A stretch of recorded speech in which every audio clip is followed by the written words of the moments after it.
Welcome to this final practical lecture for the course on linear modeling.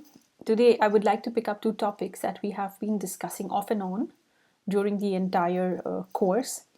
And in general, I've been using some words about post-processing, convergence, what you should look at certain things, but we have never really formally discussed these two subjects.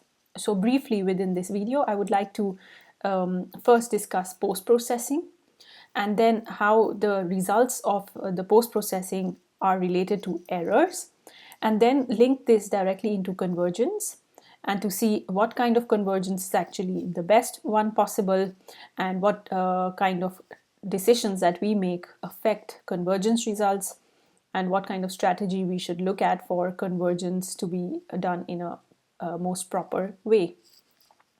So starting with the post-processing. Now, during the entire course on analysis, using the finite elements, we always discussed that the displacements were the unknowns that we were setting up in the equilibrium equation, which were found out during the processing step, during the finite element method. So first we started with idealization. So we decided what kind of element, what kind of behavior, then we did a discretization of it. And then we ended up with an equilibrium equation after doing a certain kind of an assembly procedure to bring all the different behaviors of the different elements that were discretized in the system together. Now, when we did the processing step, we got the direct result, which was called as the displacement. Now, these displacements, which are also called as direct results that I have been saying again and again, are calculated at nodes, which means that there are certain nodes that we have enforced on the certain structure in a certain way. And always the information that is coming to us from the model is always calculated at these nodes. That is the actual information that the finite element software has from us. Therefore, it has very high accuracy. Now, what happens in the post-processing stage is that you get a chance to calculate some derived results. And these derived results, as I've already mentioned before, relates to the strain and stress in a certain structure. Now, the strain is a derived result because you have to do some kind of a manipulation on the displacement to get the strain, and further another manipulation on the strain to get the stress. So when you include the contribution of these manipulations, so for example, on this slide, like you can see, the epsilon depends now on the matrix B. A number of inaccuracies or errors may be introduced into the system depending on what kind of matrix B itself is. So we get lower accuracies.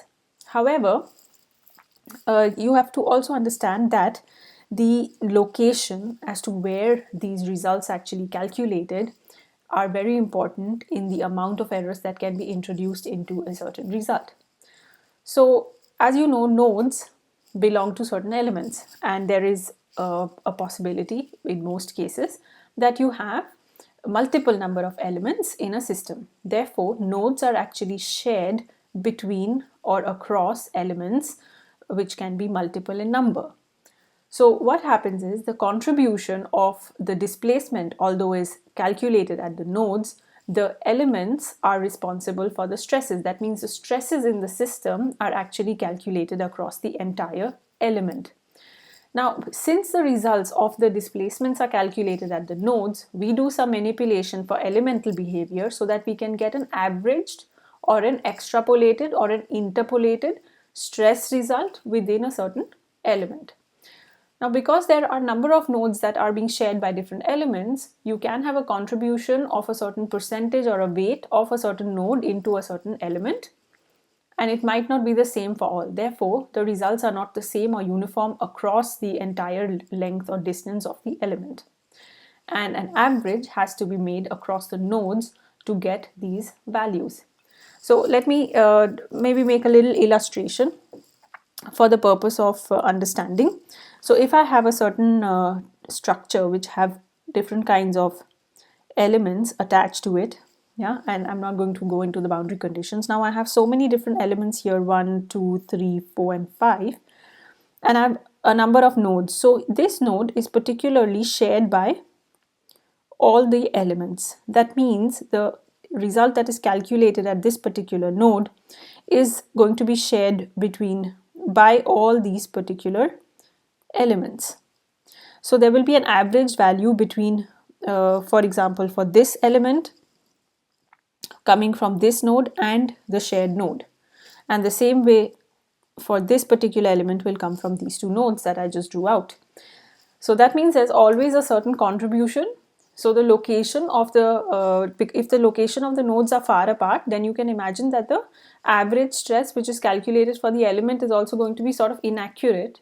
So that is the reason why we also sometimes or most likely need smaller elements. But there is another possibility which is related to calculating stresses at particular locations called the Gauss integration points. To give you an example by means of inspection is that, first of all, I hope you have followed the video on Gauss integration or Gauss quadrature from the lecture series. Now, though that method of integration is basically a sampling point method. What we want to do is we want to introduce certain sampling points and attach certain weights to them so as to get an approximate value of an integral. In the same way, we can pick out Gauss points within the element. Now, these Gauss points can be situated close to the nodes. So if you look at the example on the left, which relates to this particular example here, it relates to a quadrilateral element and it has 4 nodes at its vertices mentioned with these crosses over here. And what we want to do is, if we want to find out what is the stress inside the element, then there will be a contribution of the value from this node to that node to that node in this particular location. So that means we are losing some accuracy by taking contributions from results that are extremely far away from this point, right? So what we would like to do actually is that we would like to bring points that are closer towards the part of the element that we are interested in or towards the center of the element to get an average stress sort of value. So we can introduce these Gauss points marked by these blue dots. Now these Gauss points occur at a certain distance. We can mention what distance this is, and these Gauss points are nothing but these new sampling points which have certain weights associated with them, and since they are now much more in the center, we have less errors. We have reduced certain number of errors. There don't just have to be 4 Gauss points, there can be multiple Gauss points. Take for example this example on the right here, this one. We are looking at a condition which could be taken in 2 folds. One is, let's consider imaginary through thickness of a shell.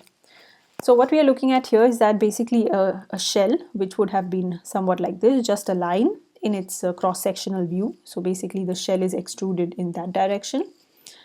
And we are looking at the cross-section, but imaginary cross-section which has been blown up. Okay, so you can see the thickness. Now what we could do is we could add certain Gauss points through the thickness so that we can get much more accurate results at the top of the shell and at the bottom of the shell. You could also look at this same structure as a solid.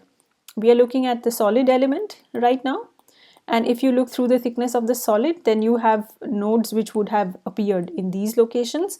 That means if we want to make it much more accurate in terms of what we are trying to find out, we could introduce all these different Gauss points to the thickness. So basically, if you introduce Gauss points, that means you have more points at which you are making calculations.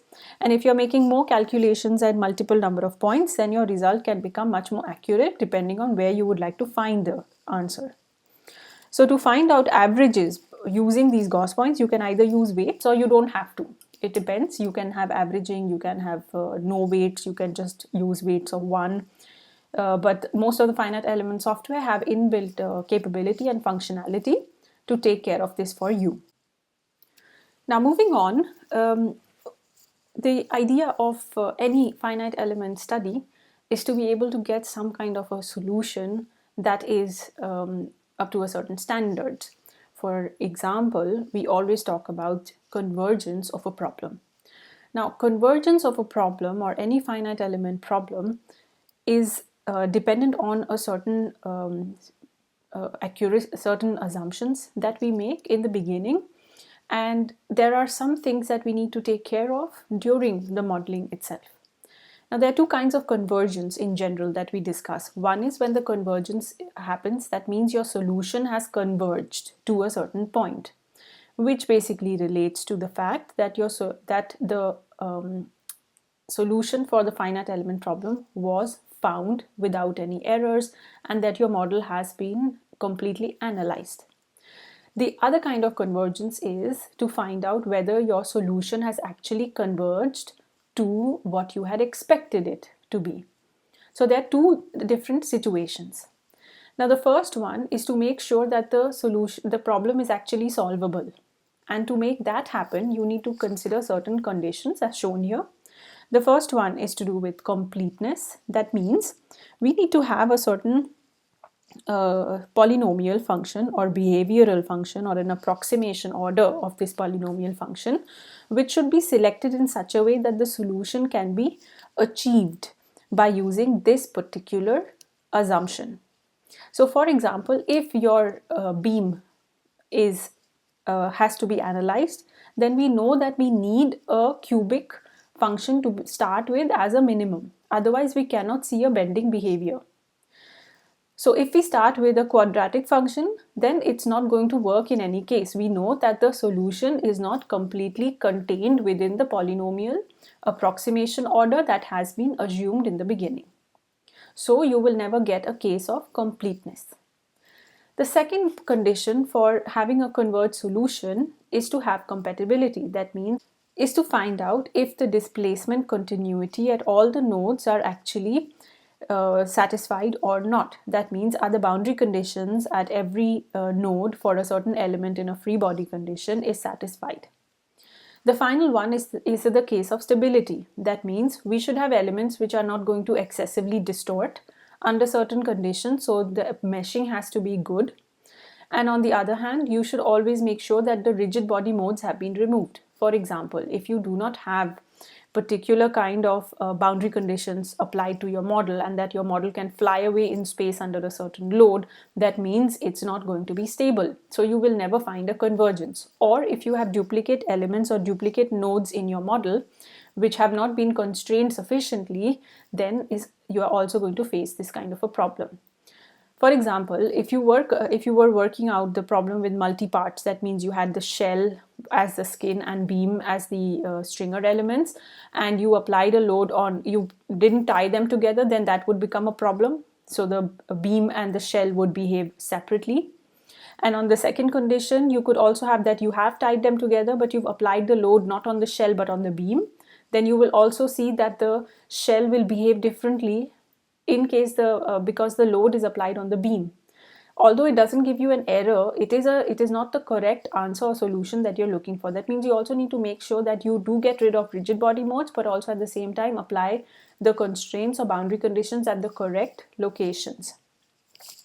So these are the different conditions of convergence, just to make sure that your solution can be achieved. However, how do we make sure that once the solution has been achieved, that it is of a good quality? So we need to find proof for a quality measure.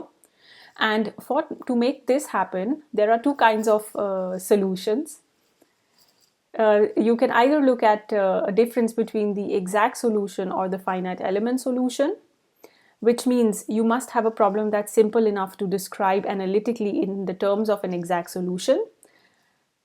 But most of the times you will not have such a situation that you have an exact solution possible, for your structures become more and more complicated as you add more elements to it. So in that case, you cannot compare a finite element solution to an existing exact solution, but you would have to start looking at the minimization of the discretization error. And most likely, the second one is the one that you are going to face in the future. Whichever method you choose, you always have to find a quantity that you have to compare. So it can be a displacement result, it can be strain, it can be stress, it can be strain energy, etc. But you have to choose a quantity that has low errors in it. Now, from our previous discussion about post-processing, we already established a fact that the displacement is a direct result and the strain and the stress are derived results. And with the derived results, the errors have increased. Therefore, it's always good to check for a quantity that is a direct result. So that means you have a displacement, or you can have a result that depends directly on the displacement, which can be considered to be the strain energy. So You can pick any of these situations. Ultimately, you have to compare your finite element solution with an exact solution in the case you have an exact solution, or the finite element solution from step x towards the finite element solution from step x minus 1. So one previous step to the next. You can also use L2 norms to calculate this difference in convergence, right? So your convergence rate. So this is a standard formula used for the L2 norm. In this case, I'm making use of a two-dimensional system with displacement. So I have two displacements here. This is the one for exact solution. This is the one for a finite element solution. You find the difference for u and v. This is two-dimensional system. You apply the rule for L2 norm, which is basically u minus uh square for a single degree of freedom system, which is integrated over dv, and the whole thing has to be under a square root. So you will see that this norm is going to tend towards 0 as the h is going to tend towards 0, which means you are looking at number of polynomial or number of elements. That means you are reducing the size. So if you keep reducing the size or discontinuity towards 0, the element edge length, for example, so you keep making it smaller and smaller, your L2 norm is also going to reduce in the form of an error.